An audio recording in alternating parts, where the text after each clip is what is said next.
Buenos días, soy Jorge Reyes, profesor de física, y esta es la versión en video de la primera clase de mecánica. La mecánica estudia la relación entre fuerzas y movimientos y se divide en tres ramas. La primera rama es la cinemática, que corresponde a la descripción del movimiento por medio del vector posición. Es decir, se entiende que uno está describiendo un movimiento cuando se especifica dónde está el objeto en cada instante. Por otro lado, tenemos la dinámica, que explica las causas de los movimientos, y estas causas corresponden a las fuerzas cuando el movimiento es translacional o a los torques cuando el movimiento es rotacional. Y por último, la tercera rama de la mecánica clásica o newtoniana corresponde a la estática, que estudia las condiciones necesarias para que un cuerpo esté en reposo, ya sea reposo translacional y o reposo rotacional. Además, es bueno saber que mecánica es una palabra griega que significa máquina. Específicamente se refiere a las máquinas que convierten energía potencial en energía cinética por medio de poleas. Bueno, ahora que sabemos qué consiste la mecánica, vamos a hacer la presentación de este curso. En primer lugar, si tienen consulta de ejercicios, les conviene hacerlas en forma presencial, porque así van a aprender más. Por ejemplo, el desarrollo en un pizarrón, en un cuaderno, aporta mucho más que una respuesta, por ejemplo, vía email. Por otro lado, para consultas de otro tipo, consultas logísticas, de notas, por el tema de inasistencias, etcétera, en ese caso pueden enviar un email al profesor de la sección correspondiente, pero con copia a nadie más, sin copia a los ayudantes, sin copia al profesor de la otra sección, etcétera, porque ese es el conducto regular. Para solucionar un problema del tipo logístico, paso uno, comunicarse ya sea en forma verbal o por email con el profesor de la sección correspondiente. Tenemos un archivo que se llama reglas e indicaciones y que está en ucursos. La idea es que lean este archivo porque tiene mucho apoyo que les va a servir, por ejemplo, para expresar el procedimiento de solución de cierto ejercicio. Entre otras cosas, van a leer que se indica que los decimales se deben separar con punto, las coordenadas en un vector deben separarse con comas y las respuestas numéricas deben tener tres cifras significativas, y además las unidades si es una respuesta con unidades. También es bueno que sepa que ahora que son estudiantes universitarios, se espera que sean mucho más proactivos comparados con un estudiante de la enseñanza media. Esto significa que tienen que tomar iniciativas, porque esto es educación superior. Nos estamos preparando para ser profesionales con iniciativa propia. Entonces, en el archivo reglas e indicaciones, entre otras cosas, van a poder leer lo siguiente: ¿qué significa ser estudiante universitario? Ahí dice, entre otras cosas, que la sociedad espera que la autonomía de un profesional titulado sea del 100%, lo que implica que en la universidad se practica estabilidad para que lleguen a ese porcentaje, al 100%. Es decir, los profesores esperamos que los estudiantes vayan más allá de lo enseñado en cátedra, como por ejemplo, en forma voluntaria, tomar un libro y realizar un par de ejercicios semanalmente, en forma proactiva. La autonomía implica ser capaz de aplicar lo enseñado en cualquier caso particular, porque así es el mundo real, así es el mundo profesional. Van a tener o van a enfrentarse a un desafío que probablemente no lo hayan visto en la universidad, pero sí seguramente van a recordar que se les dio las herramientas necesarias para poder enfrentarlo.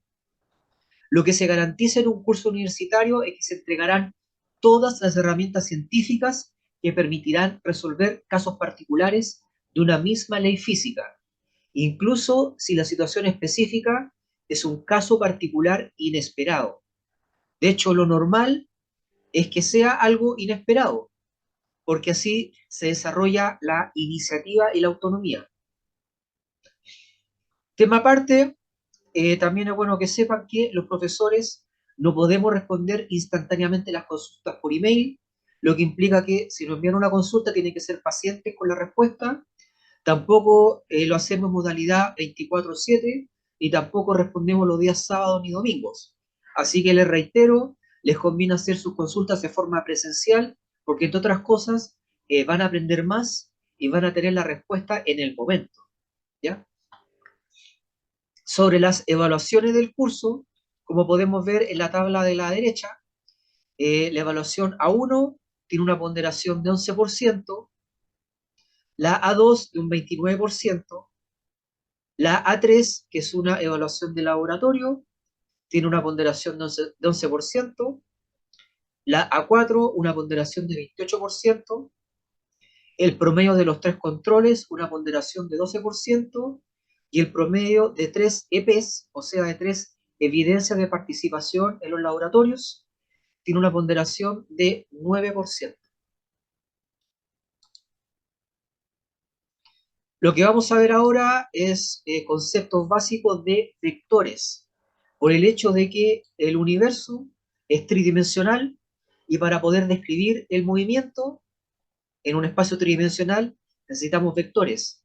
Específicamente todo parte con el vector posición, el vector R, lo que implica que vamos a tener un sistema de coordenadas cartesiano, donde los ejes son X, Y y Z, y son ejes perpendiculares definidos por versores o direcciones unitarias, donde I tongo es 1, 0, 0, J tongo es 0, 1, 0 y K tongo es 0, 0, 1. Luego, la localización de un cuerpo puede ser especificada con el vector posición R, que se puede escribir como X, Y, Z, medido en metros, sistema internacional, o equivalentemente X y tongo más Y, J tongo más Z, K tongo. Observemos que cuando se usan coordenadas, las separamos con comas, y cuando se usan versores, realizamos una suma, ¿ya? No se mezcla coma con suma, ¿ya? Coma cuando es un vector con coordenadas y signo más cuando estamos sumando versores. Entonces, en la figurita de la derecha podemos ver que hay un sistema cartesiano donde el vector en rojo, que va en diagonal, tiene en el eje verde, que es X, una proyección simbolizada con X, en el eje Y una proyección simbolizada con Y, y en el eje Z una proyección simbolizada con Z, así que lo podemos escribir como X y tongo más Y J tongo más Z K tongo. Sabiendo eso, el tamaño del vector, que en este caso, dado que es un vector posición, en la distancia al origen, se define como módulo del vector.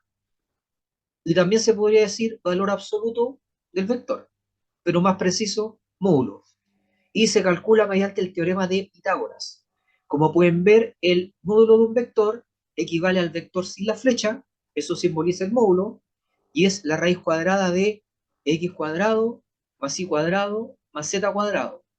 Y teniendo ese dato que es el módulo, se puede calcular el versor o vector unitario, o sea, un vector que es paralelo al vector original, pero su tamaño es 1.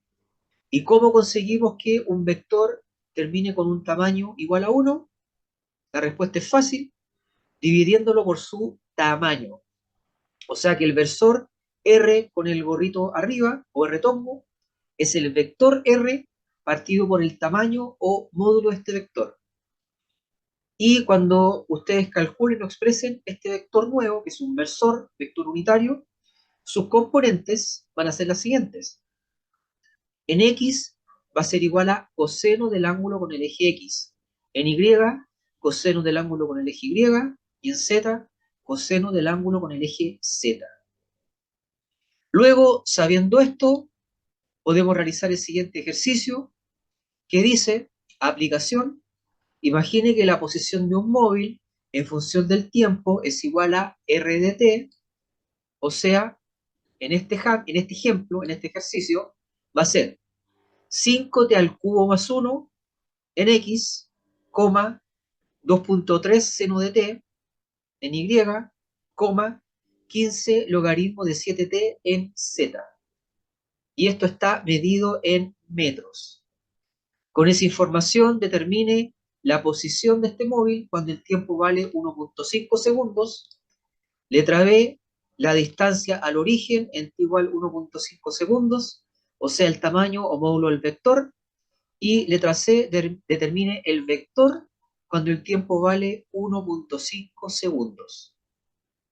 Entonces ahora vamos a ver cómo se resuelve este ejercicio. Entonces la solución es la siguiente. En primer lugar, el vector r de t es igual a 5t al cubo más 1 en x, 2.3 seno de t en y,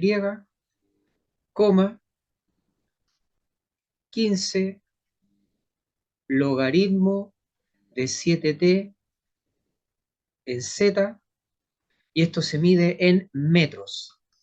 Luego, letra A, la posición cuando el tiempo vale 1.5 segundos se obtiene valorizando, es decir, reemplazando t por 1.5. Entonces quedaría en x 5 por 1.5 al cubo más 1, en y 2.3 seno de 1.5. En este caso, el argumento de la función seno por defecto está en radianes, 15 logaritmo de 7 por 1.5. Y así vamos a obtener la posición cuando el tiempo vale 1.5. Reemplazamos los valores. En x se obtiene lo siguiente.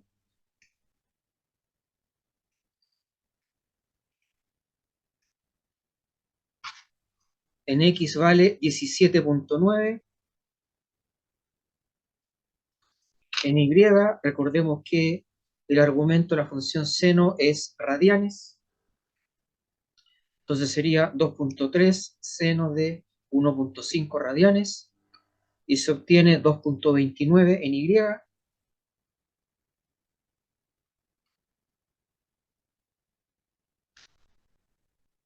Y en z se obtiene 15 logaritmo de 7 por 1.5, y esto es 15.3.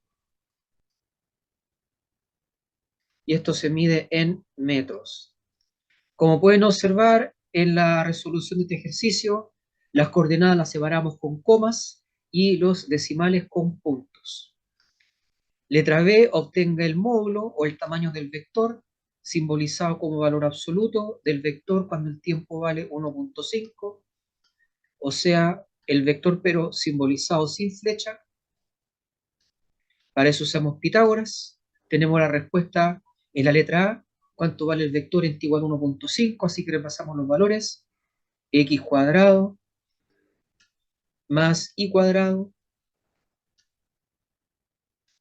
más z cuadrado.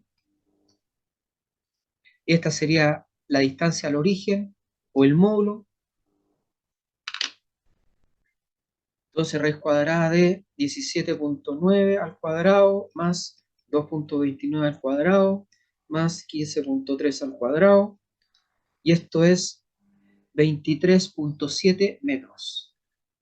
Usamos tres cifras significativas como se especificó al principio. Esa es la distancia al origen. Y letra C, el versor, o sea, el vector unitario, se obtiene dividiendo el vector por su tamaño. ¿Ya? El vector vale 17.9 en x, 2.29 en y, 15.3 en z, y el tamaño se obtuvo la letra B y es 23.7. Y esto nos va a dar el vector unitario o versor. En x se obtiene 17.9 dividido por 23.7, eso es 0.76 en x, en y es 2.29 dividido por 23.7, eso es 0.097 y finalmente en Z se obtiene 15.3 dividido por 23.7 y eso es 0.65. Como el vector R se mide en metros y el tamaño de R se mide en metros, significa que el versor es adimensional. Además, recordemos que cuando es un versor, la componente en X es coseno del ángulo con el eje X, la componente en Y es coseno del ángulo con el eje Y, y la componente en Z es coseno del ángulo con el eje Z. Y así hemos respondido las tres preguntas. Bueno, y con este ejercicio finaliza la primera clase. Entonces no olvidemos que la posición se simboliza con el vector R, que depende del tiempo y tiene tres coordenadas, X, Y, Z. El módulo o tamaño del vector o la distancia del origen se determina con el teorema de Pitágoras en tres dimensiones. Y por último, el versor o vector unitario se determina dividiendo el vector original por su tamaño. Y así obtienen un nuevo vector cuyo tamaño o módulo es 1. Así finaliza esta primera clase. Me despido, que estén bien.